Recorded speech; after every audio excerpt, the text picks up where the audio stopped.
Smack talking raw, where the legends live and the rookies get schooled in law.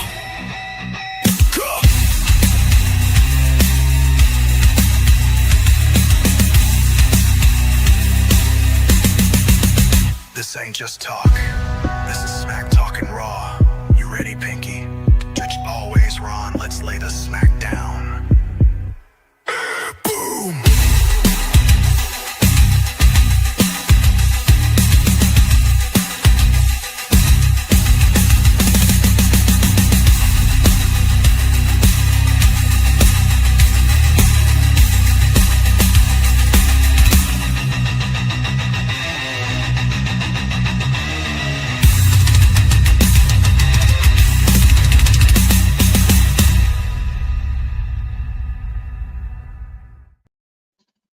Welcome to another episode of Smack Talking Raw. I'm your boy Pinky. I am no longer on location. And we've got Ronstradamus. What's going on, playa? I'm feeling my internal Bailey energy today. You know what I'm saying? I'm just like watching WWE do its thing, and I missed my boy last week because he was out there in Hawaii. Aloha, hey, aloha, hey. But anyway, when I was talking to you last week, I was like, man, we need to take us a trip together, bro. We need to take us a significant trip together, and we need to make it happen. So I don't know what that's going to look like, but it looks like it's going to be a WrestleMania. Not sure I want to go to Saudi Arabia because I'm not trying to die anytime soon. You know, I don't know what's going on in Iran, all that sort of stuff. So just keep that in mind. I want to go and party with you, bro. Actually, I'm going to watch you party, and I'm going to be the DD, but you know what I'm saying? That's what I'm talking about. How was your trip? Give us a little bit of breakdown of the trip. Well, look, I'm going to give you 3 highlights. All right. 1, I got matching turtle tattoos with my wife. 2, I swam in a waterfall.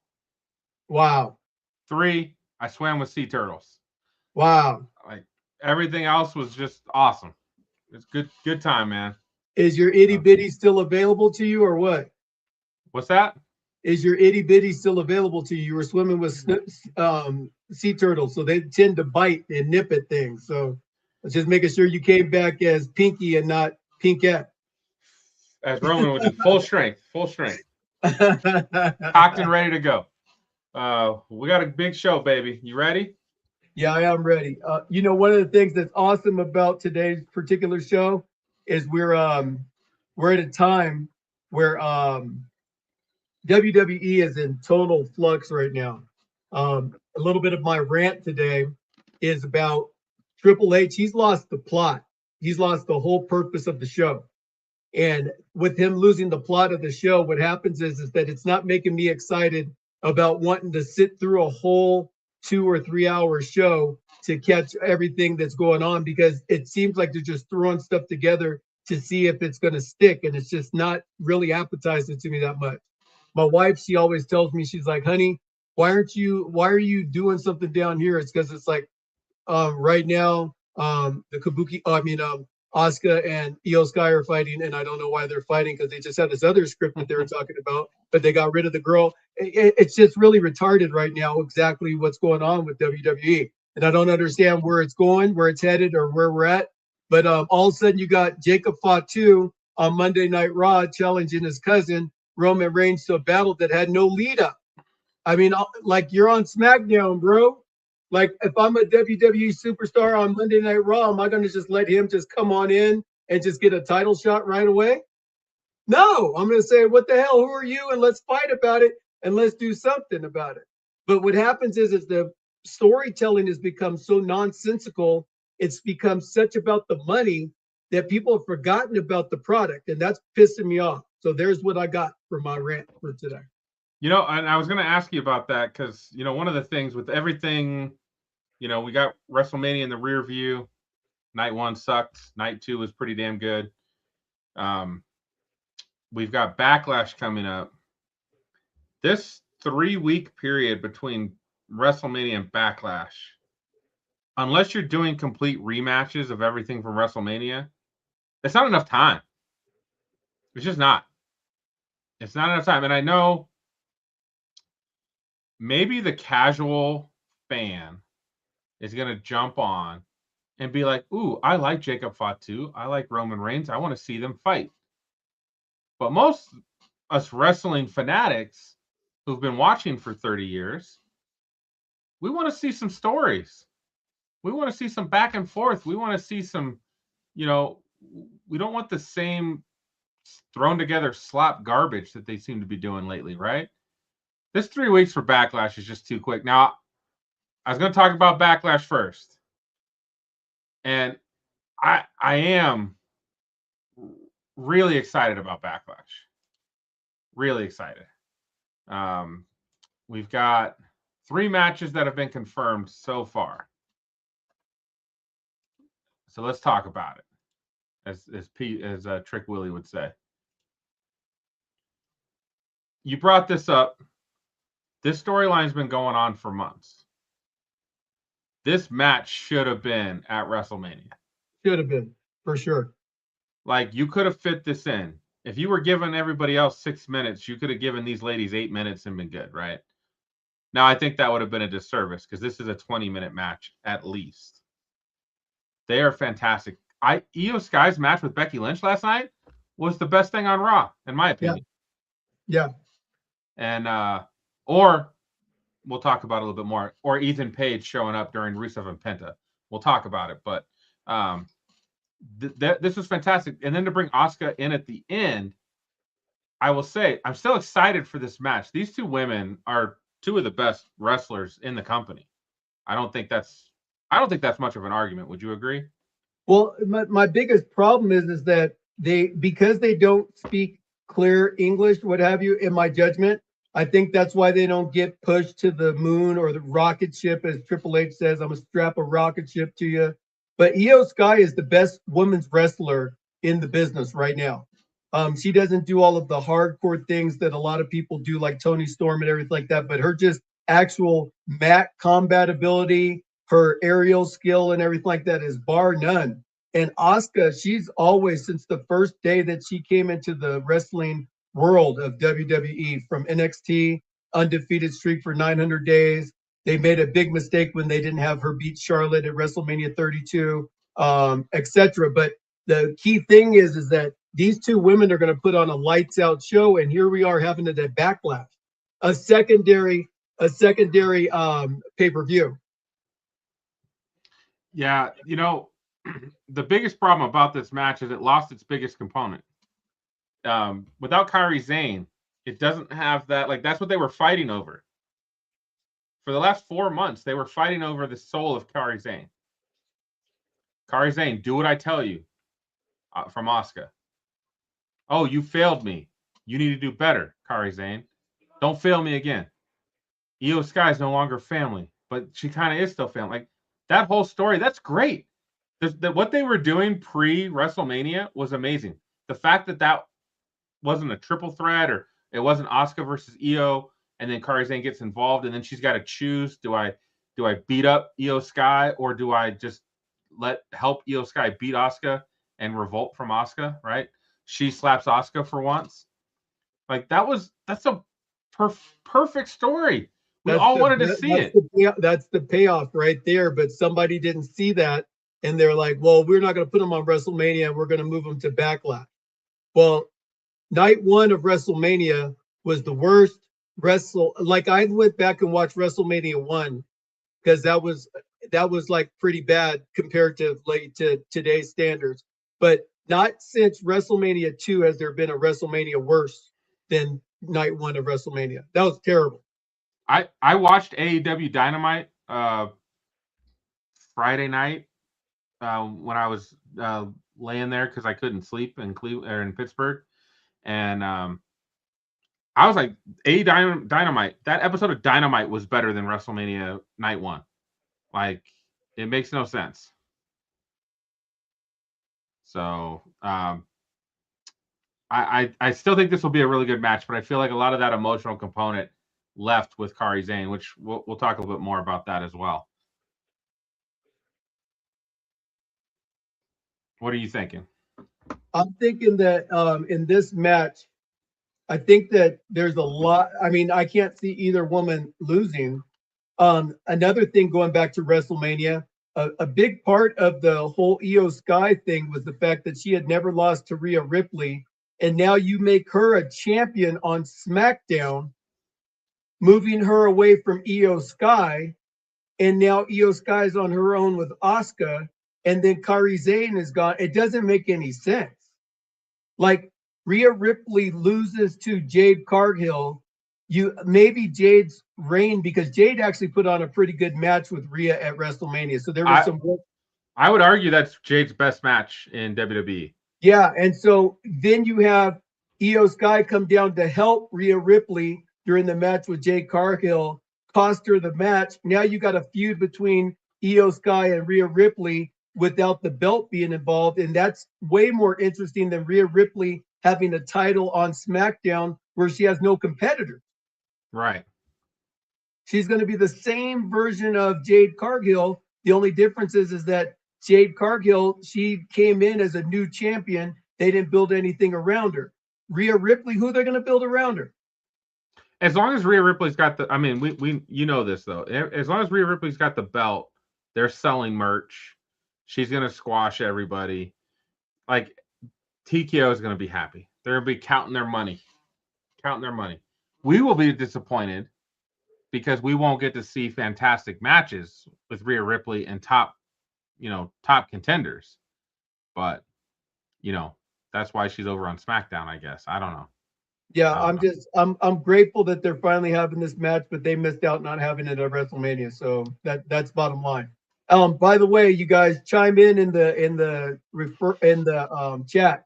We want to see what your guys' thoughts are about, like, what you're thinking about WrestleMania, Backlash, and all that sort of stuff as we're making commentary. So please like and comment throughout all our different platforms. Next.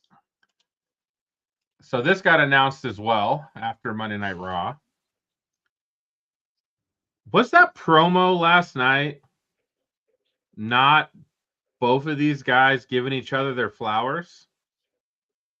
I felt like they were both talking about how great they were together. Right.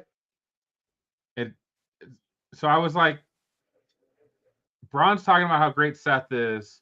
Seth's talking, he told, like, Braun's talking about how he's a Hall of Famer and all this stuff, and then Seth's talking about how great Braun is, but he doesn't have it up here, and I just didn't know where to go with this, man. Like, this is an obvious match based on the story, but I almost feel like I needed these guys to chase each other till SummerSlam. Like, I feel like this is too early. Yeah, it's way too early, and there's not enough heat built up, although there should be. At the end of the day, Seth Rollins got thrown out of the vision because of Bronson Reed and Braun Breaker. Braun Breaker got ousted at the Royal Rumble.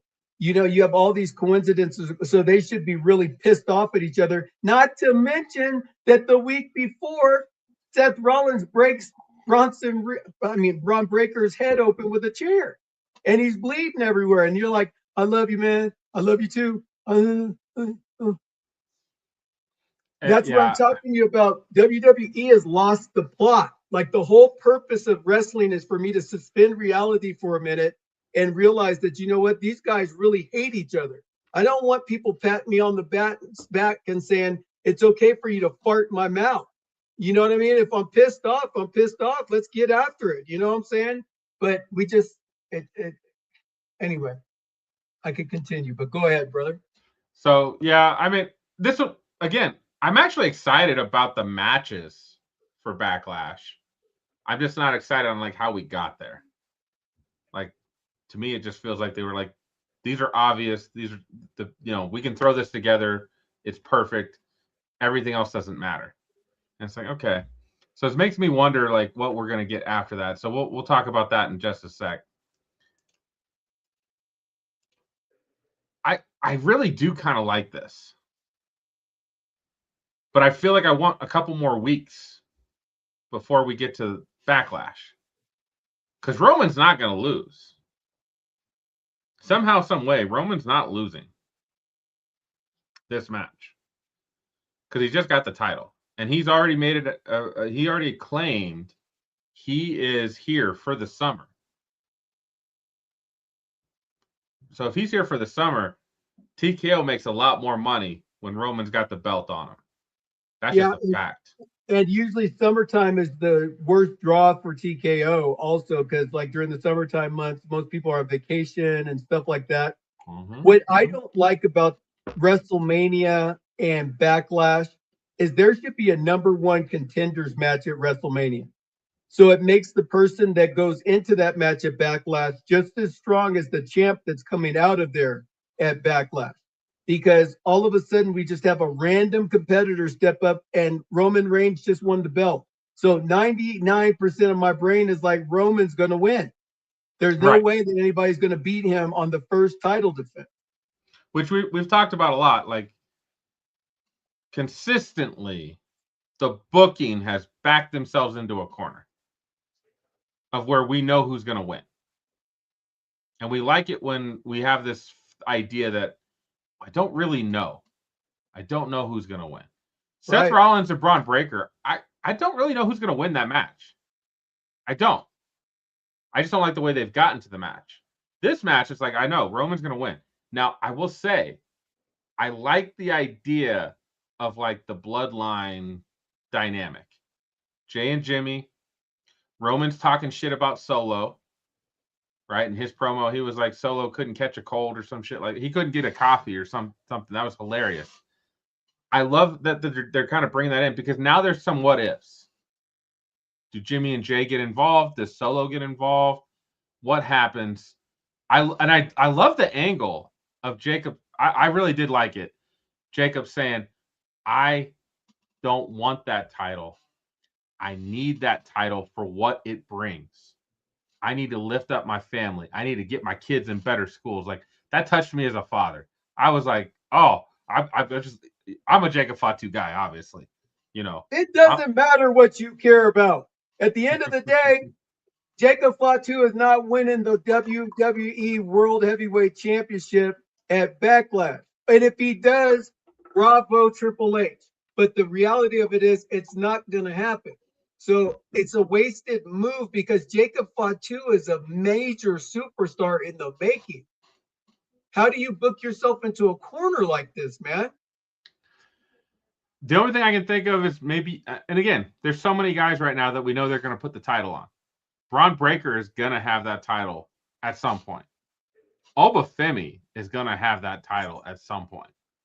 So then where's Jacob, right? But Jacob he's a fan favorite. Like, he's made his way. I still don't like the fact that they've kind of changed him as a face a little bit. I loved it when somebody would beat him down and then he wouldn't sell at all, and it'd be like it was nothing. Whatever they did to him was nothing. Well, last night it was real quiet after he took Roman Reigns down. It was very awkward, like he had turned heel, and people were like kind of like feeling sorry for Roman. I don't know if you caught that, but that was what I was taking away from last night's show. Yeah, I did notice that. When he put him in that chokehold, the crowd was like, whoa, what is happening? Yeah. I don't know how to react to this. So I'm liking the Tribal Chief as the World Heavyweight Champion. The fact that he's talking about the prestige that he's bringing to the belt, and that, like, you know, they brought this belt out because when I was the champion, they needed to bring something out and it didn't work. But now that I hold the belt, you can acknowledge the belt. I like that whole thing that he did yesterday. And I believe that it's true because ever since Seth Rollins first had the belt, he was the workhorse champion and everything like that. But Seth Rollins doesn't have the same appeal that Roman Reigns has. He just doesn't. Gunther, I'd love to have him in that conversation of fighting against Roman Reigns. But does he have the same appeal as Roman Reigns? No.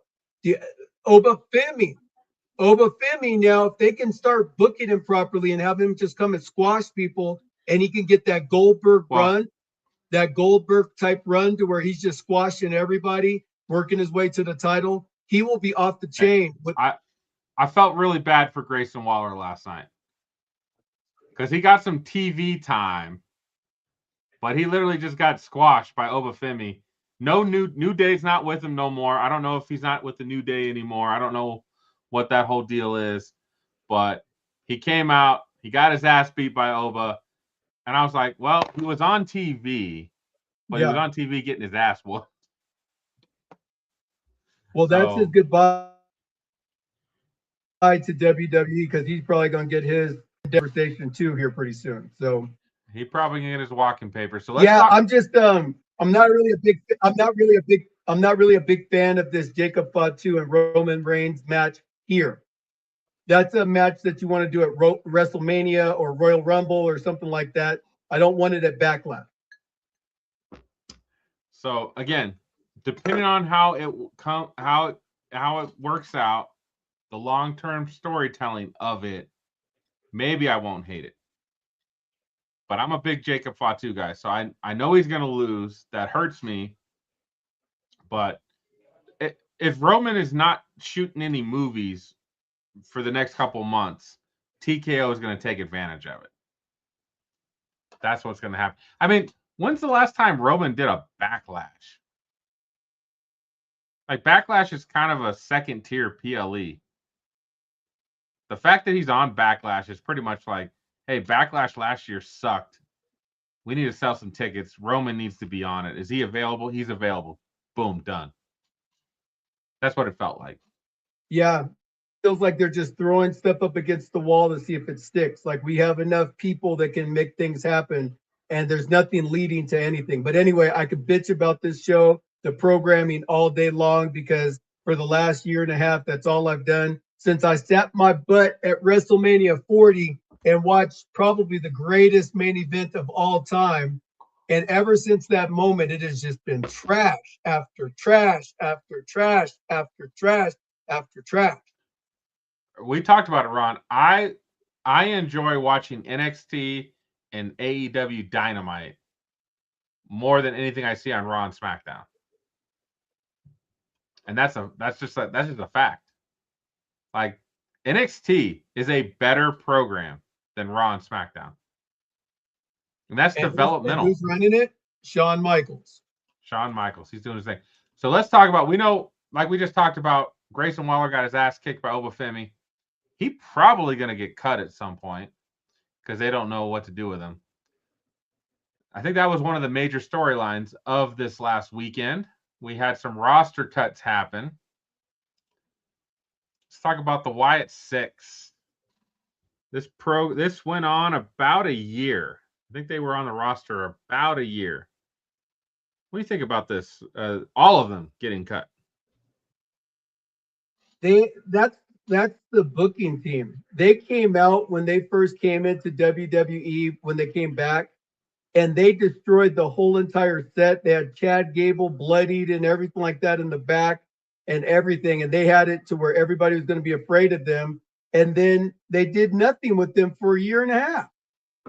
Absolutely. They got the tag team belts. They were in some different storylines with the MFTs and stuff like that. But at the end of the day, this was just really just a waste. And Joe Gacy and all these guys, man, they're all talented. And I hope that they show up in AEW or TNA and get something to where they can get it going, because they have potential, but unfortunately, they just weren't booked properly in WWE. Yeah. And as soon as they came back on the scene, the SmackDown men's tag team division got worse because they weren't featuring them. I did enjoy Joe Gacy and Dexter Lumis on their own. They put on some good matches. Great matches. Like I enjoyed them. I was kind of like, what is Eric Rowan, Bo Dallas, or Nikki Cross? Poor girl. She just got screwed by this whole deal. But they just didn't provide anything. But Dexter Lumis and Joe Gacy, those guys you could build around. But yeah, and they could have easily had the Wyatt Six break up, have different matches between the guys, have them be inside of their own world or whatever, have Eric Rowan fighting against Joe Gacy or Dexter Lumis, and then eventually fighting against Uncle Howdy, whatever. But they just cut the whole stick. way too premature in my opinion, but RIP. RIP. I know that they brought them back as kind of like that tribute to Bray Wyatt. Part of me feels like they probably could have kept Uncle Howdy and continued on that legacy, but the whole group itself, like they just didn't know how to do anything with them. They fought with the MFTs for way too long. The best thing they did with the MFT, or the best thing the Wyatt Six did, is literally their feud with the Psycho Clown posse down in AAA. That was awesome. Their feud with them was great. Other Yes. than that, very forgettable. Very Yes. forgettable. Let's see what else we got. All right, we talked a little bit about this already. So this may have been TKO trying to save themselves a little bit. Rumors today came out. Kairi Sane was released because they believe she wants to move back to Japan. I don't know if that's true or not. Right. But they fumbled on this. Kairi Sane always was in good matches. Her wrestling was fantastic.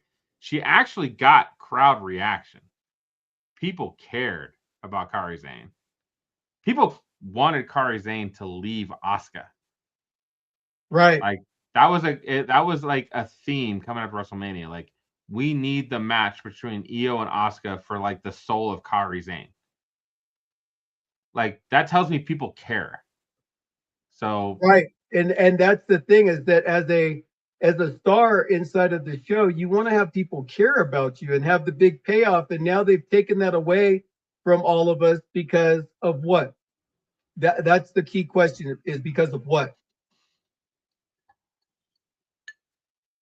So to me, this was the biggest surprise of all the cuts. When I went down all the cuts, I was like, yeah, they're not using any of these guys. So like, I understand why they cut them. Kairi Sane was the one person that got cut that I was like, that makes no sense to me. Yeah, is Kairi Sane going to be women's champion or anything like that? No, but she could be a great intercontinental champion, great tag team champion, great U.S. champion. For the last week, since she got cut, hashtag we want Kairi is like the number 1 or number 2 trending tweet on Twitter. So, who said it? Santi's app. Good old Santi said, wouldn't it be great if the release of Kairi is another work like they did with R-Truth, where they bring her back and she does get involved with the Asuka and Io Sky match. If she's back, that would be great. I would love that. Like it's kind of a duplicate thing, but I would love it. But it would be amazing for sure. For sure. It would be amazing. This was another one of the major cuts. Aleister Black and Zelina Vega. Now, why bring him back if you're going to just let him go? They never gave him a chance to run. He just beat Randy Orton. Who was in your main event at WrestleMania. So one of the things that I noticed is, for some reason, they cut Karrion Kross and Scarlett, and then they moved Aleister Black and Zelina Vega into their role. They're like questioning each person's, what they were doing. And it never really worked. But all of Aleister Black's matches were great. Zelina did great work too. Although once she paired up with Aleister, she didn't wrestle much after that. So it kind of like I don't know. It didn't make sense. I hope they find some work out there. I do think they're great. I actually like their presentation. Aleister Black's entrance is dope. Like, and his stuff in the ring is great. Like he's great. I can see a lot of ways to get him involved. Is he going to be a main eventer? No. He should have been. When he left WWE and went to AEW, that's what I think Triple H kind of held a grudge, because he was the NXT heavyweight champion for a while. And once he left WWE and went to AEW. They did nothing with them over at AEW. Same thing that they did with the Undisputed Era. Same thing that they did with all of these other people that were Triple H's guys. And Triple H, he's in a punishment mode with all of these guys. Like, you left us, with the exception of Cody. Cody came back, and Cody's like, okay, we can get some big pub by using you, because other people want to come here too, because they see how we've used you. But really, they're not bringing any butts to seats, and that's the problem with Aleister Black. He's an incredible wrestler, but what is he doing to put butts in seats? That's true. That's absolutely true. What are they doing to put butts in seats? So, let's see here. Where are we at? All right. We got a couple more cuts. This is another one that I wasn't quite. Alba Fire doesn't sell any t-shirts, right? She doesn't sell merch. She's not one of those top guys. But the whole secret service, whatever, Selection Service, whatever it was actually a pretty damn funny idea. And Chelsea Green's hilarious. And Alba Fire always put on great matches. She's a great jobber. Win, lose, it didn't matter. Like, she always put on a good match. This one didn't make sense to me. I just felt like there's a place, there's always a place for somebody that can always put on a good match with whoever she's wrestling and can play different characters. Not putting butts in seats is a big deal. It's like, can you imagine Alba Fire being at WrestleMania and in the main event of WrestleMania? I mean, no. Can you imagine her fighting against Becky Lynch for the Intercontinental Championship at WrestleMania? No. So at the end of the day, if you're a company that's looking at your bottom line and like, why am I paying this person all this money to be on our programming? I'm looking at it the same way. Like, Alba Fire, I future endeavor you and go get yourself to be better and come back. We know you can wrestle, but wrestling's not what we do anymore. We're about entertainment. I mean, I feel like, as we talked about last week, a lot of things happen to be about the money you bring in. Alba Fire does not bring in money. Absolutely not. But I feel like you need somebody that can always win or lose. It doesn't matter for Alba Fire. She's just going to make people look good. That's old school wrestling mentality, right? Like, there was this dude named Manny Fernandez, the Raging Bull. Manny Fernandez was one of the best wrestlers. Him and Rick Rude were the champions for a long time in NWA. And if you were to talk to any natural person of this era, they would not know who Raging Bull Manny Fernandez was. He was the original Flying Burrito. He was amazing. Amazing, that dude was. And I mean, nothing better than a flying burrito, my friend. Nothing better than a flying burrito. So Alba Fire got cut. This one, not surprising. So this, I'm going to say, the Wyatt Six killed the Motor City Machine Guns. Because as soon as the Wyatt Six came in, these guys got no time on TV. That we still talk about the best match. One of the best matches of last year is the SmackDown after WrestleMania with Motor City Machine Guns, DIY, and Street Profits. Best matches. Why wasn't it on WrestleMania? Fantastic. So we know that these guys have it. These guys are a true tag team. When you have, like, you throw Damian Priest and R-Truth. Is it fun? Yes. Are they a true tag team? No. Right? Or even like a year or two ago when The Miz and R-Truth were together. Was that a true tag team? No. Was it fun? Yes. These guys are a true tag team. Their chemistry, their ability to, like, that's tag team wrestling at their core. It makes sense to me that they got cut because we weren't using them at all. But it just doesn't make sense that we weren't using them. Right. DIY, Fraxium, Motor City Machine Gun, Street Profits. Those four tag teams had the SmackDown tag team division so interesting, So much And fun. now 2 of those tag teams are gone. DIY is gone, and the Motor City Machine Guns are gone. Well, and Street Profits are over on Raw now. So, all of a sudden. Which is fun that Montez Ford came back after he's like, shit, Bianca ain't making no money. I need to go work. Bianca's pregnant and she's not working. I need to go make some money. That's right. This one's not a big.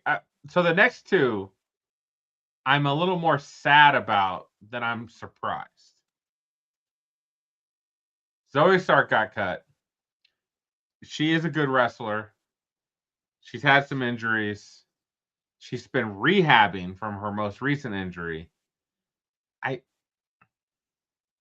I hate when they get cut when they're rehabbing. I get it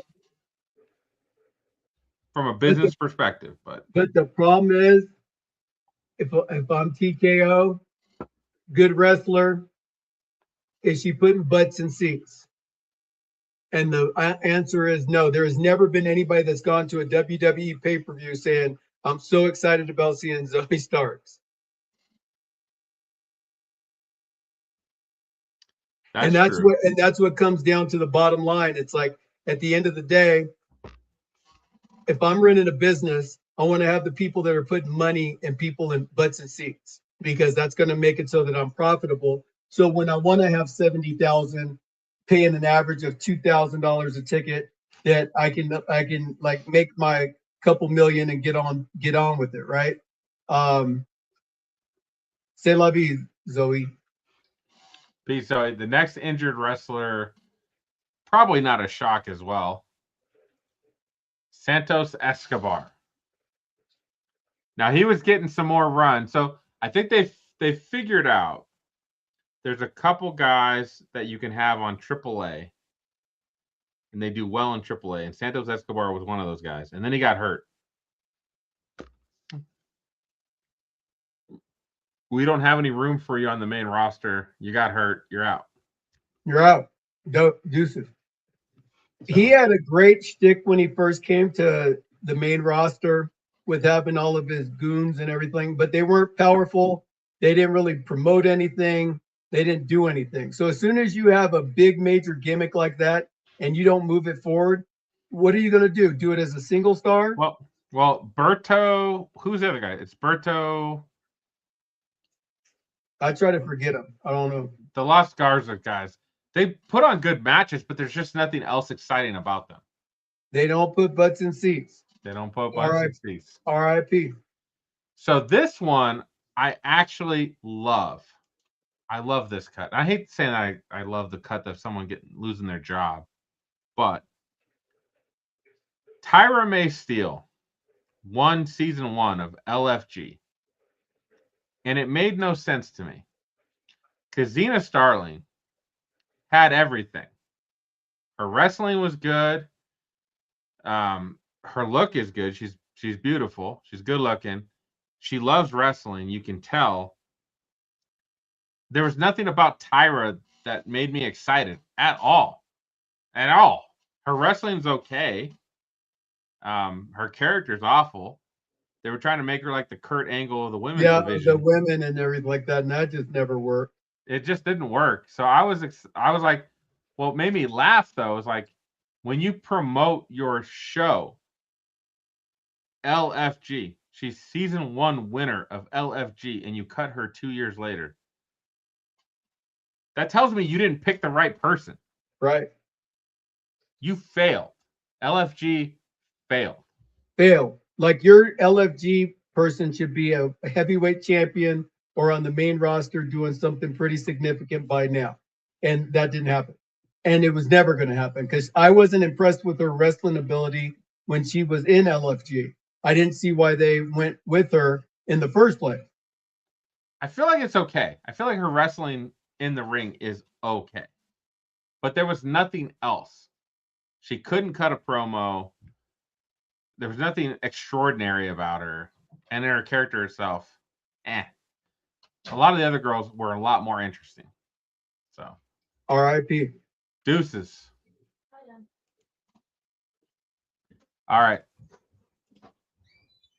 I didn't want to talk a lot about Raw and SmackDown this episode. Did you see the 3-minute of Danhausen at the Miz's house? At the Miz's house, that was great. Hilarious. I laughed so hard when he was out in his pool, and then he was at the virtual driver. So it was funny. I'm trying to think of who. Dave Metzler, who tries to grade all the matches, and he's at least making money from having a wrestling opinion. Said he thinks they're overusing Danhausen right now. This was hilarious. This segment, this brings me back to not quite to the same level, but it's kind of like Attitude Era of wrestling moments. You always had backstage moments that were just hilarious. Stone Cold and Kurt Angle. Kurt Angle or not Kurt Angle, Stone Cold and Booker T. You just had things that were just funny. Sometimes you just need some funny shit to break up wrestling. Some comic relief for a minute. That's right. And Danhausen is that. And that's why I love Danhausen. I love Booker. I do love Booker T. I love R-Truth, right? Because it's just funny. It's just good stuff. When he kept saying that when he kept saying Danhausen was Asuka, R-Truth calling Danhausen Asuka had me going. And then Damian Priest be like, what are you talking about? I loved it. So if you haven't seen it, just Google or YouTube Danhausen and The Miz. Fantastic stuff. The Miz is so over. He had the third highest grossing sales of merch at WrestleMania. Wow. And at that point he'd only wrestled one match. Wow. Now he's got 2. But that's it. So, all right. This one, I'm just going to show this picture because I saw this picture and I was like, this is really badass. Oh, yeah. Penta wrestled Rusev last night on Monday Night Raw. Pretty damn good match. Lots of good stuff from it. This picture just makes me go, oh, yeah. Love it. All right. We talked about roster cuts. Let's talk about roster call-ups. I know you're not a Joe Hendry fan, but that concert last night was pretty funny. I feel like you at least got to admit that. I can admit that. It was funny. And when he was like, fire Logan Paul, the whole crowd was eating it up. That was really good. His wrestling, if you want to argue it has something to be desired, it's not different from anybody. I could listen to that argument. But when you take the entire Joe Hendry character, I really like Joe Hendry. So Joe Hendry got called up to Raw. We got something going on with audio real quick, so I'm gonna step in. Yeah, Joe Hendry, he has a way about him. He's like Elijah. Yeah, Elijah had a way about him. I just don't really see, that's why I don't really care that much about him, because I don't see him being that big of a star. But you're on his train, so one day when he gets future endeavored, I'm just going to be quiet and I'm just going to sit over here and shake my head. Say, I told you so. There is not. I get hyped up when I play Joe Hendry in my car. Okay, when I play the Joe Hendry entrance song, I get hyped up. It happens. I'm excited. I feel like Raw is a good place for him too. That's one of the things that, as we talk about these call-ups, one of the things I want you to think about: do they fit on the brand that they got called up to? And I do feel like Joe Hendry fits on Raw. I think that Joe Hendry fits well in NXT UK. Go ahead. That's a dick move. As far away from me as possible. So Ruka got called up to Raw. Super excited about that. Did you see her match with Zarya? Oh my God. That was crazy. That was crazy. That spot is insane. Yeah, that was crazy. When Zarya drops her off of a 12-foot drop into a table, like, damn. Yeah. Like, Soul, like, you didn't need to do that, girl. Like, no. Like, and in fact, Zarya, I'm like, Zarya, you're supposed to put her through both tables. There's two tables there. Put her through both of them. That would have at least protected both of your falls. I think it was a bad move to move Soul to Raw. I think the women's division needs some help on SmackDown, honestly. Soul Ruka, she's a little bit green to where I don't know if she's going to get the spotlight in Raw that she needs in order, because she's not a big seller. Because again, who puts butts in seats? Her Soul Snatcher puts butts in seats because she's a great wrestler. But Raw isn't about wrestling; it's about the dynamics of the show.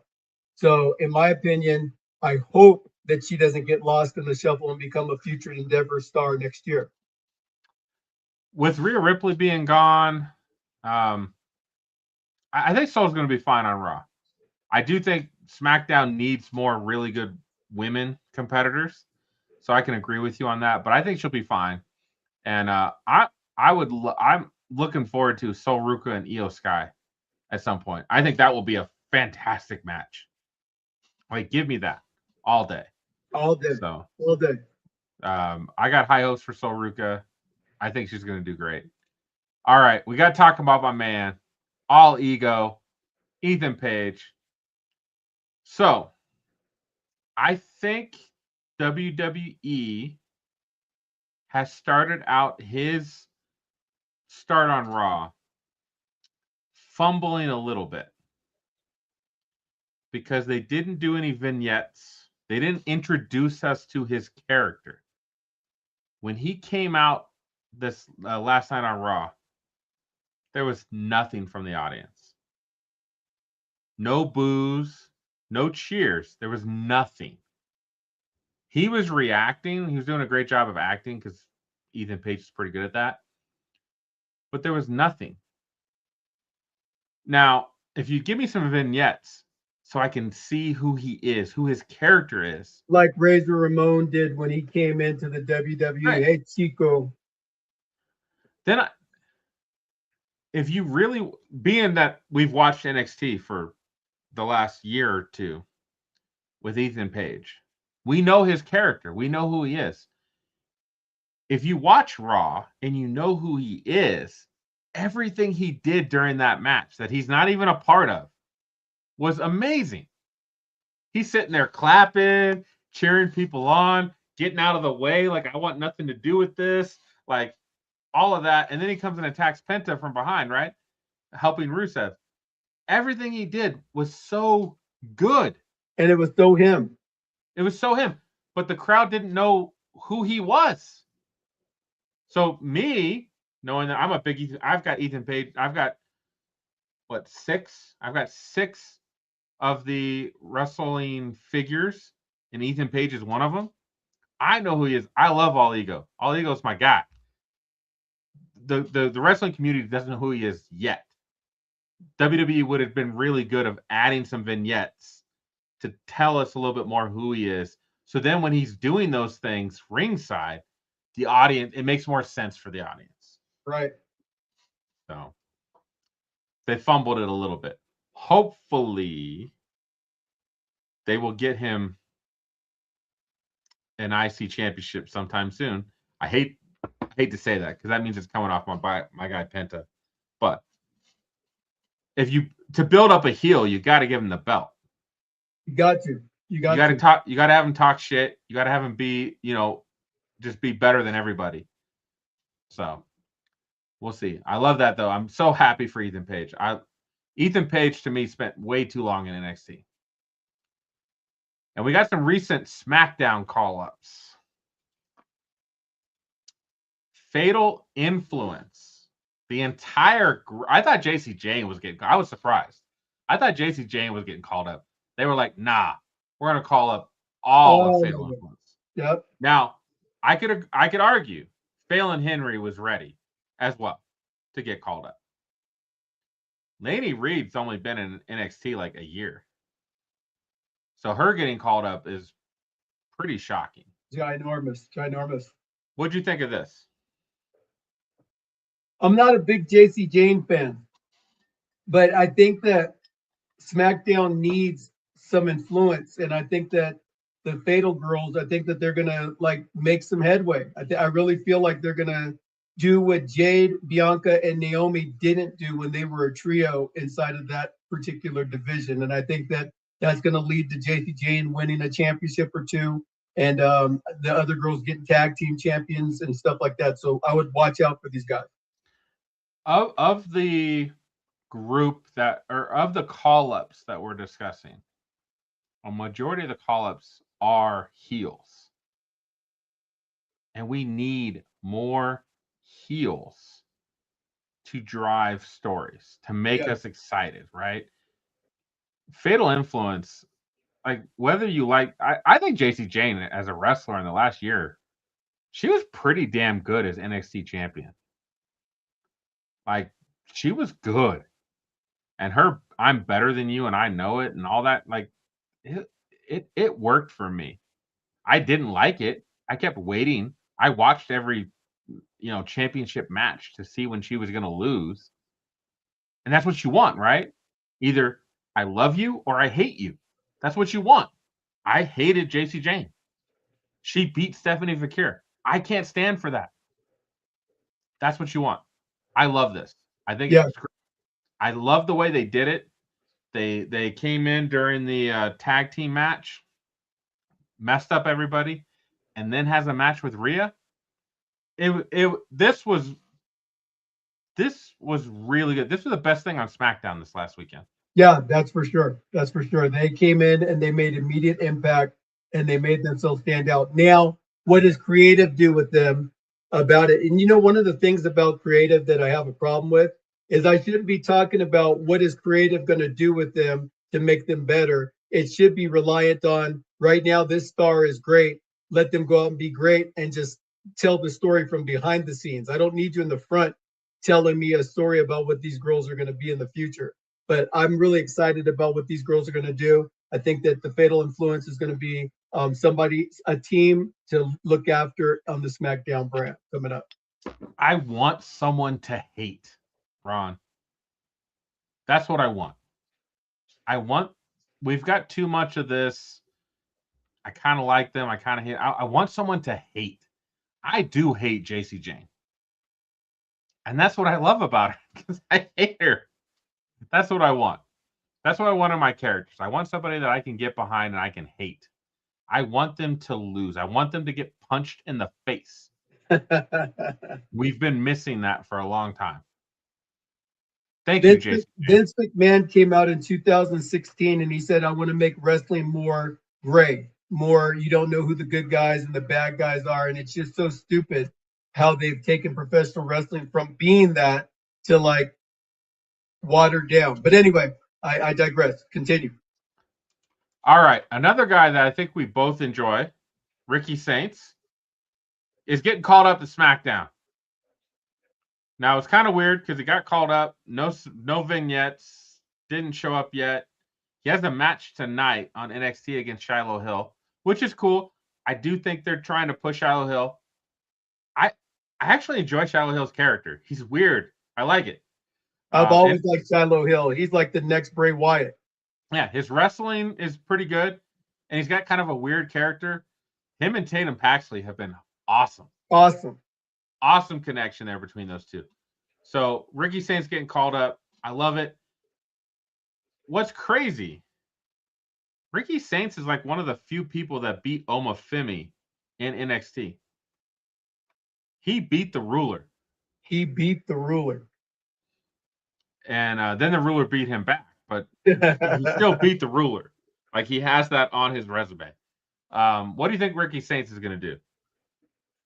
It's dangerous. Either he's going to be spotlit in such a way that where he can like capitalize on the fact that he beat Oba in NXT, or he's going to be a quick run out of WWE because his size and his age, he's 36 years old. He's coming in brand new. I think that it'll take about a year or a year and a half for the main roster people to get used to him, and either he's going to sink or swim. So this is a big risk for his career right now as far as in the WWE. I mean, I'm not so worried about him. I know him, Joe Hendry, and Ethan Page are in their late 30s. I'm not so worried about it. I think they just need to play up his character as a heel. But I want him as like heel Ricky, not like the kind of fun-loving Ricky Ethan Page dynamic they had. It was fun, but I think they really needed to be heel Ricky. That's what SmackDown needs. Yep. They need to be heel Ricky. I think that he needs to be in like a 4 horseman type group where it can like immobilize some of his smallness. Like if he was with somebody like a Bronson Reed and he was the mouthpiece, because he's an incredible talker, and just get him with a group to where he's the focal point of it, but not the muscle of it. I think he would do really well in that type of environment. I won't be shocked if Ricky does have a match with Cody Rhodes sometime in the next couple months. Oh yeah, they're actually good friends from their time in AEW. So we got one more call up, and this one is special. I'm so excited. I'm so excited. It's the glamorous one, Blake Monroe. yes, you are. I'm so excited. I'm so excited for Blake Monroe. She's the glamorous one. She's hot. She's super hot. 2, her wrestling's actually really good. And 3, she can be babyface, heel. It doesn't matter. I don't care what she is. She's awesome. That's my girl. Yeah, Blake Monroe is incredible. I'm waiting for her to really spread her wings, and I would think WWE could capitalize on the fact that her and Tony Storm used to have a feud with each other and make her more hardcore. You know, this pretty girl that can go hardcore would be an incredible talent to be able to bring on. I like what they did in NXT because they made her like glamorous and hot and sexy, and then every so often she was like the devil. Like when the devil came out, she was like a completely different person, right? I love that. And again, it plays that persona that she can be a really good heel, which we need in the women's division of SmackDown. Yeah. So I am so excited for this. The fact that she's such a big wrestling fan, though, like, did you see the stuff? It's I think she was at 2017. She was at a SmackDown event or something, and now she's on SmackDown. Like, it's crazy. I didn't see that, but yeah, it's out there. It's a photo of her. She's jumping up and down. She's in her wrestling t-shirt. She's just a fan in the crowd. It's, and that's just one of those good stories. It's like, yeah, I'm excited that she made it. But everything she's done, her casket match with Tatum Paxley, that's fantastic. Fantastic. It's great. Yeah. It's so good. And I was like, I hated that she lost her last match in NXT, but it was still so good. And that's where it's like, win or lose, Blake Monroe is making me want to watch her. So once the WWE main roster gets a look of her, bro, it's over. It's over. Obviously, Pink Dog already done that. So, yeah, anybody that's listening to this program, Pink Dog has been talking about Miss Mariah May, Miss Blake Monroe, and yeah, he's been on her. So I'm glad that you leave me this.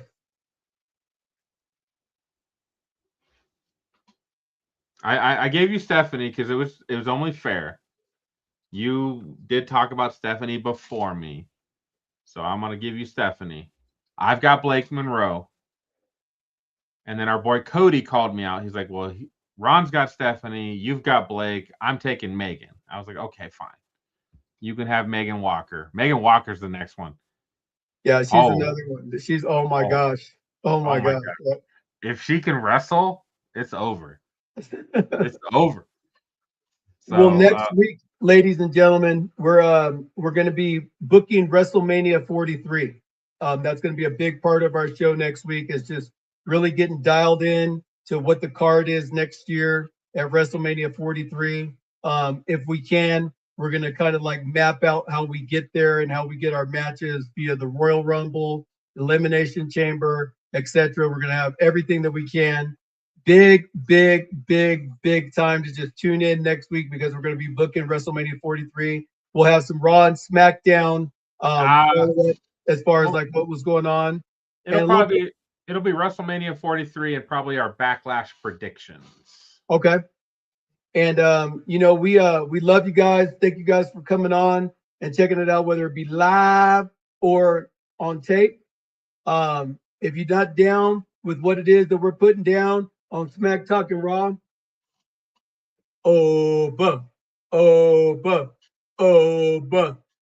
suck it!